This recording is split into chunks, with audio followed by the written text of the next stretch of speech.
Welcome to a Foxy Tech Tips tutorial on muting accounts on Threads by Instagram. If you find this tutorial helpful, please consider subscribing to my channel and liking the video. Start by opening the Threads app and logging into your account. Find the user you would like to mute. If you found their post on the feed, you can mute them quickly by tapping the three dots button beside their post, and then tapping mute.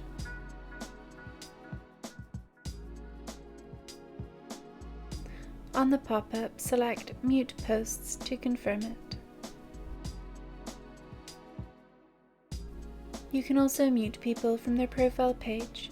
Simply go to the top of their page and tap the three dots button, then select Mute. On the pop-up, select Mute Posts to confirm it. You can manage your muted users by going to your profile page.